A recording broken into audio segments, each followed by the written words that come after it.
बिस्मिल्लाहिर्रहमानिर्रहीम। आओ मिलकर सच तलाश करें। आज ही जो बात करूंगा जी सच तलाश करने वाली वो ये है कि पाकिस्तान मुस्लिम लीग के साथ हाथ हुआ, उसको धक्का दिया, किसने दिया, ये मैं कोशिश करूंगा आपको समझाने की, और आने वाले मुस्तकबिल पाकिस्तान मुस्लिम लीग का क्या होगा इसके बारे में, और पाकिस्तान तहरीक इंसाफ ये जो इत्तेहाद कर रही है इसका अंजाम क्या होगा।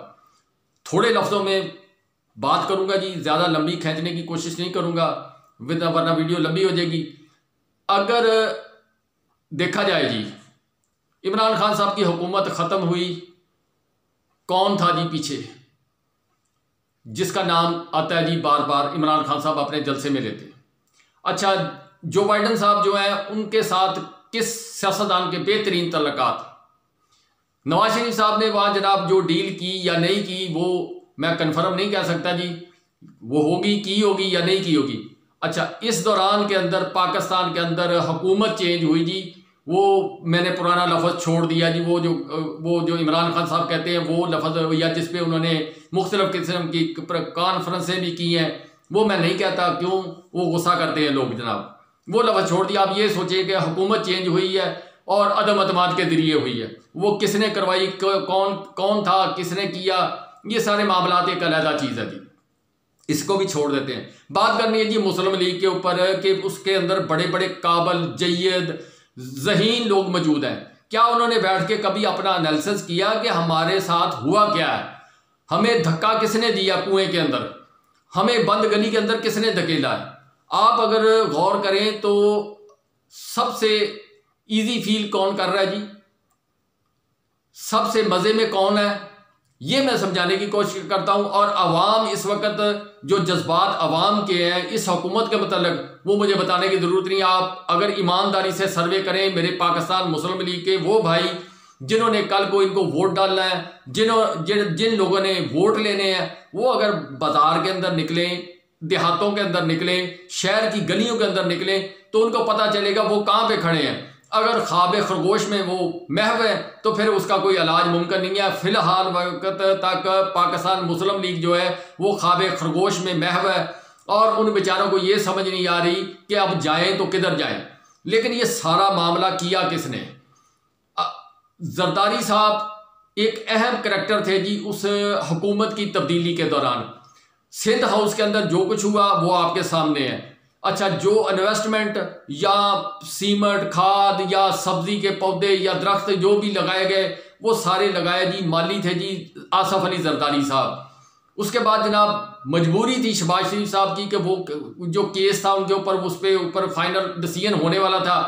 इसी तरह हमजा शहबाज शरीफ साहब थे।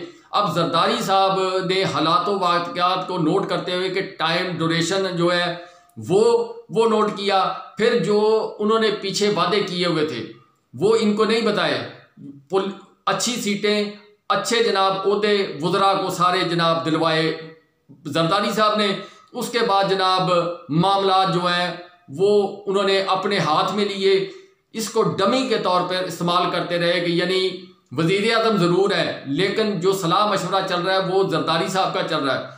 अच्छा, जरदारी साहब के मशवरे पे चलते हुए मेरी जनाब मुस्लिम लीग हुकूमत ने जो इक़दामात उठाए, जो उसकी वजह वज़ीर ख़ारजा वो बन गए जनाब उनके बेटे जनाब। अच्छा, फिर जनाब पाकिस्तान को इस घोरक धंधे के अंदर डाला गया IMF के, उसका जो रिज़ल्ट आया वो मेरी आवाम के सामने आया जनाब, और बर्दाश्त करना पड़ा जी।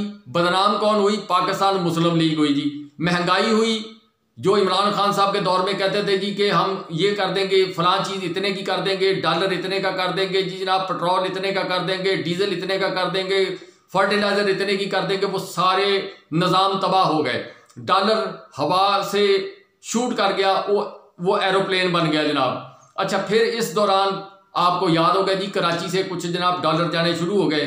इसके अलावा जनाब पाकिस्तान के अंदर ये जो अफगानी जो हैं वो जनाब उन्होंने अपना कारोबार नया शुरू कर दिया। अगर जरदारी साहब की हिस्ट्री देखी जाए तो ओसामा बिन लादेन का जो वो ऑपरेशन हुआ था, ड्रोन हुए थे, हुसैन हक्कानी के मतलब वो जो कहते हैं जी कि ब्लैक वाटर या फलां उनके ऊपर एलिगेशन है, वो अदालत जाने या वो उस वक्त की एस्टेब्लिशमेंट जिसने वो सारे रिकॉर्ड देखे होंगे या उन पे एलिगेशन लगाया जो बताया गया कौम को जी, वो देख लें जरदारी साहब के। अब अमेरिका के लिए सबसे अच्छा जो गोल्डन जो समझो कि वो हुक्मरान है बाइडन साहब की नज़र में, जो उनका कहना भी मानेगा और जिस तरह अमेरिका चाहेगा उसके ऊपर काम भी करेगा और प्रॉपर तरीके से वो कर भी रहे हैं, तो वो सारे काम करवाएंगे जी। वो जरदारी साहब को लाइक करते हैं, वो पसंद करते हैं। जब बिलावल भुट्टो साहब को एक फ़ोन गया था जब वो कराची के अंदर जनाब कायद आज़म के मज़ार पे कुछ गड़बड़ हुई थी, तो जनाब वहाँ से राह रस्म जो है वहाँ किसी और जगह पे सही होने शुरू हुए।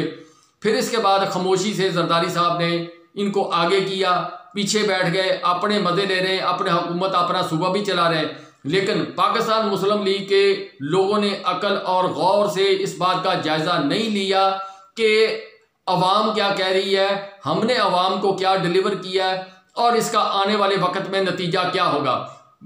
बीबी मरियम नवाज को वहाँ ले गए जनाब, गड़ी खुदा बख्श, वो पहला शिकस्त उन्होंने दी जी पाकिस्तान मुस्लिम लीग को उस जगह पे कि बीबी के बाजार पे लेके गए। उसके बाद जनाब हुकूमत में आ गए जनाब, हमजा शहबाज शरीफ साहब को बेटा बना लिया गया। जब हमजा शहबाज शरीफ साहब को बेटा बना लिया गया, भाई बन गए जी शहबाज शरीफ, जिन्होंने पेट फाड़ना था, इनका पैसे निकालने थे। ये हमें 35 साल तक सबक दिया गया। कमरुज़्ज़मान कारा साहब जिस दिन नवाज शरीफ साहब नाअहल हुए हैं, उन्होंने पंजाबी के अंदर वो तकरीर की, वो भी आपके सामने है, वो किन अल्फाज में इनको याद किया, फिर ये सारे शीरो शकर हो गए जनाब। अच्छा, इस दौरान में एक बंदा जो बार बार लॉन्ग मार्च भी लेके आता रहा, सड़कों पे भागता रहा, वो है बेसिकली पैरासाइट।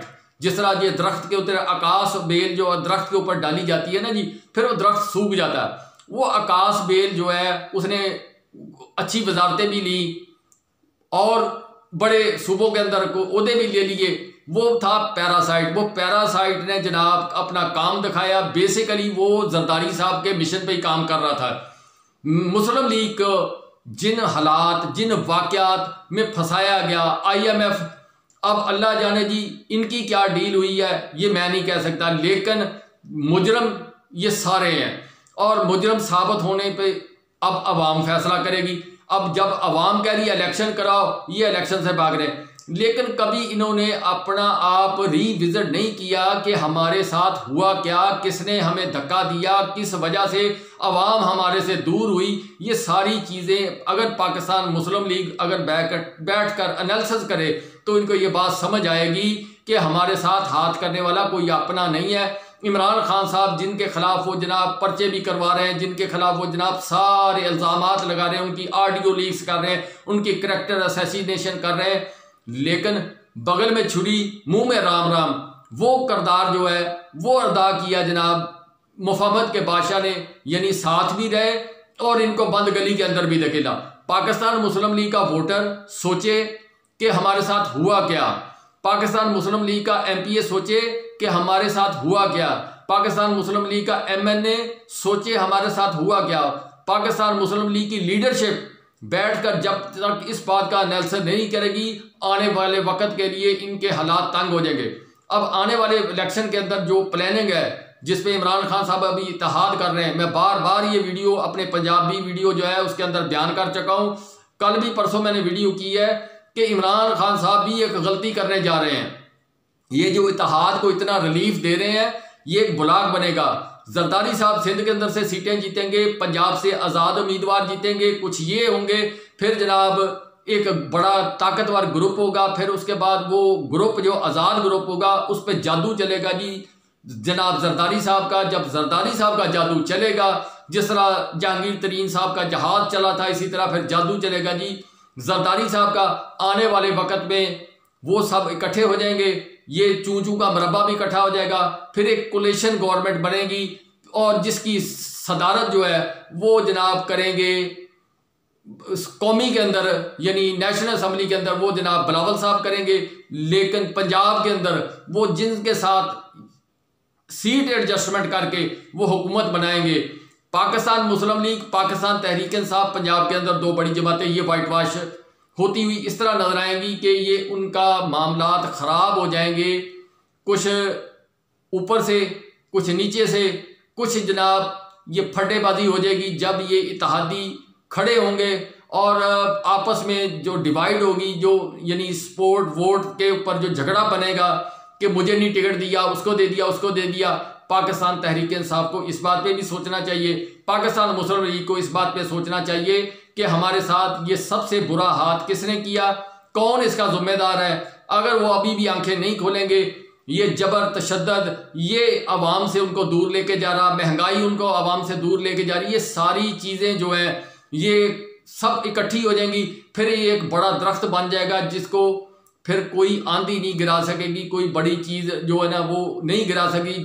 क्यों? इस वक्त जो अवाम के अंदर परसेप्शन बना हुआ है वो पाकिस्तान मुस्लिम लीग का वज़ीर आज़म है जी।